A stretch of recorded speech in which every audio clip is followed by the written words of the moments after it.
네, 안녕하세요. 여러분들 반갑습니다. 금융과 에너지 업종을 누구보다 쉽게 알려주는 데이어 멘토 권혁철입니다. 오늘 삼성증권이라는 기업 리뷰해 보도록 할 텐데요. 삼성증권은 여러분들도 아시다시피 증권사이죠. 그런데 오늘 기업밸류업 2차 세미나 발표 날이었었는데 사실 기업밸류업 2차 세미나 라이브 영상을 제가 봤었는데 실망이 상당히 큰 부분이 있었어요. 오늘 그 부분 좀 확인해 보도록 하고 제가 며칠 전에 이야기했었던 기업 밸류업 프로그램 정책 같은 경우는 결국엔 야당인 민주당의 선택이 상당히 크다라는 이유와 함께 같이 한번 확인해 보면서 천천히 얘기 나눠보도록 하겠습니다. 먼저 시작하기 전에 저희 대기업 채널에 오시면은 모든 종목들을 커버해드리고 있으니까 찾아주시면 정말 감사하겠고, 네, 영상도 끝까지 지켜봐 주시면서 댓글로 궁금하신 것들 남겨주시면은 다음 영상에서 말씀을 드리도록 하겠습니다. 그럼 삼성증권 바로 보도록 할게요. 일단 삼성증권 같은 경우 증권사, 즉 금융사로 매매업, 중개업, 자문업 등등 사업을 진행을 하고 있고, 그리고 사실 대부분의 금융사들과 다 마찬가지로 시장에서 저평가를 받고 있는 기업이기도 하죠. 그런데 여러분들도 아시다시피 올해 1월 말쯤부터 해서 이 기업 밸류업 프로그램 이슈가 있었잖아요. 이 기업 밸류업 프로그램은 이 저평가가 되어 있는 기업의 가치를 개선시킨다는 정책이었었죠. 세부 내용 같은 경우 2월 중에 좀 발표가 되었었는데 일단 주요 내용 좀 짤막하게 살펴보자면 상장사의 주 투자 지표를 활용해서 시가총액 및 업종별로 비교 공시를 하고, 그리고 상장사들에게 기업가치 개선 계획을 공표하도록 권고하고, 기업가치 개선 우수기업 등으로 구성된 지수 개발 및 상장지수 펀드를 도입하겠다는 내용이었습니다. 세부 내용 같은 경우 좀 실망이 좀 큰 부분이 있었는데 일단 그 세부 내용 어떤지 좀 살펴보도록 할게요. 이 구체적 방안이 2월 26일에 발표가 되었었는데, 먼저 금융위원회는 이때 1차 세미나를 열면서 이 기업 밸류업 지원 방안, 즉 한국 증시 저평가 해소를 위해서 7월부터 상장사들에게 기업 가치 재고 계획을 스스로 공시하도록 한다라고 밝혔었고, 5월에 오늘이죠. 2차 세미나를 열면서 최종적으로 이 가이드라인을 확정시킨다라고 했었습니다. 그리고 사실 최근 시장을 본다라고 한다면 윤석열 정부의 총선 참패, 그리고 고금리가 지속되는 상황, 중동의 지정학적 위기가 겹치면서 국내 증시가 약세 기조를 보이고 있었는데요. 이 기업 밸류업 자율 공시를 하반기에서 5월로 좀 변경을 한다라고 하면서 기업 밸류업 정책에 좀 속도를 내려고 하고 있는 상황으로 보이고 있었죠. 그러니까 이 기업 밸류업 정책에 속도를 내면서 약세 기조를 보이고 있는 국내 증시를 좀 끌어올리겠다라는 스탠스였었는데요.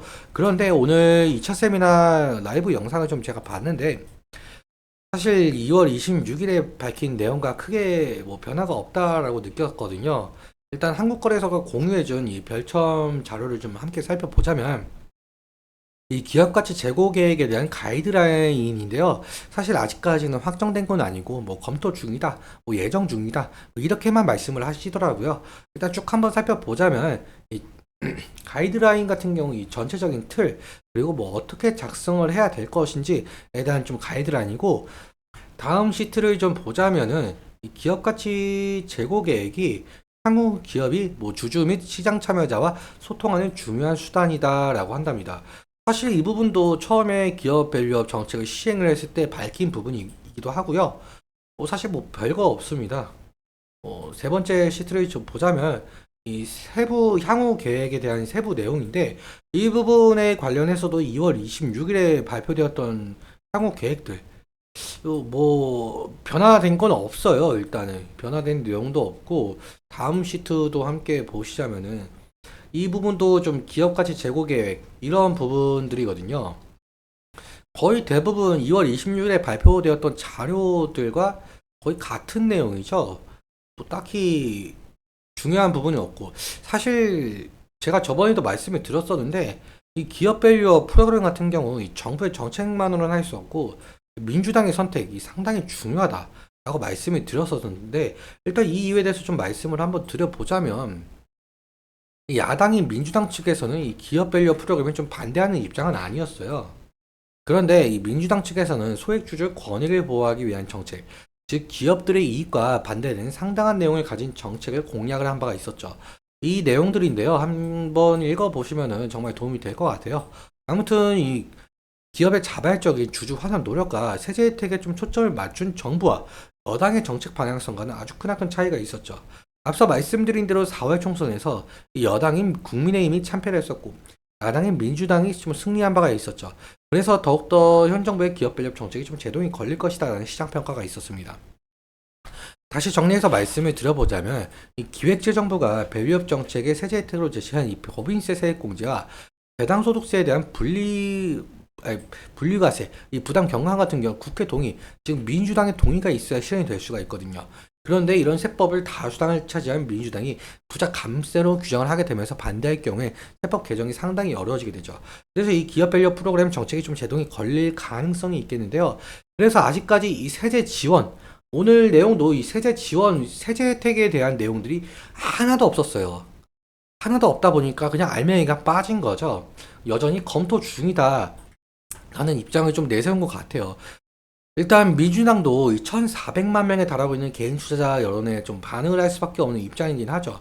그래서 사실상 이 합의가 이루어지지 못한다고 한다면 오늘 발표 내용처럼 다시금 김 빠진 내용들만 나올 가능성이 상당히 높을 것 같아요. 때문에 실제로 이 기업별 정책이 실현이 될지는 아직 미지수로 보이고 있고요. 그래서 이 부분 같은 경우 좀 지속적으로 체크하면서 대응을 해야 되는 이슈로 보이고 있습니다. 그러면 차트 한번 살펴보도록 할게요. 삼성증권의 차트를 보시면 아무래도 금융사이다 보니까 이 금융 테마 형성과 호실적 기대감이 모멘텀을 좀 작용을 하면서 주가 변동성을 나타내고 있는데, 이때 2월부터 시작을 한 기업 밸류업 정책 이슈로 좀 상당한 상승을 좀 이끌어낸 것으로 좀 보이고 있죠. 근데 뭐 상속세라든지 배당락이 좀 겹치면서 좀 하락 기조를 보이고 있다가 2월 26일에 결정타를 때렸죠. 그 세부 내용이 조금 실망이 컸다. 이 부분에 관련해서 좀 실망 매물과 함께 겹치면서 상당히 좀 하락한 모습을 보여주고 있어요. 아무튼 지지라인 같은 경우 제가 미리 선을 그어놨는데 이 20일 이평선과 10일 이평선 좀 사이가 될 부분인 것 같아요. 사실 금일 흐름 같은 경우 기업 밸류업 정책에 대한 이 2차 세미나 실망 매물이 어느 정도 좀 나오고 있는 것으로 보이고 있는데, 그래서 다시금 이 저평가 종목들이 한번 조정 구간이 오지 않을까라는 가능성도 있을 것 같고요. 일단 이 부분 좀 지지해주는지가 상당히 중요할 것 같아요. 만약에 지지라인 이탈 시에는 리스크적인 관리는 필요할 수 있을 것 같고요.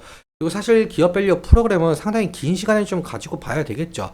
일단 야당의 승인도 필요하고, 그렇기 때문에 만약에 기업 밸류 정책이 야당의 반대를 무릅쓰고 시행이 될지는 아직 모르겠지만, 시행이 된다라고 한다면 현재 저평가를 받고 있는 금융, 즉 증권은행, 보험이 테마를 형성하면서 지속적인 상승을 좀 일으킬지 그 부분 좀 지켜봐야 되는 부분인 것 같습니다. 오늘은 여기까지 말씀을 드리면서 오늘 내용 여러분들께 도움 되셨다면 구독과 좋아요 부탁드리고, 말씀드린 내용과 차트적인 부분에 대해서는 제 개인적인 견해가 많이 껴있다 보니까 여러분들의 주관적인 견해와 함께 투자를 현명한 선택 하셨으면 좋겠습니다. 오늘도 시청해주셔서 너무 감사하고 지금까지 멘토 권혁철이었습니다. 감사합니다.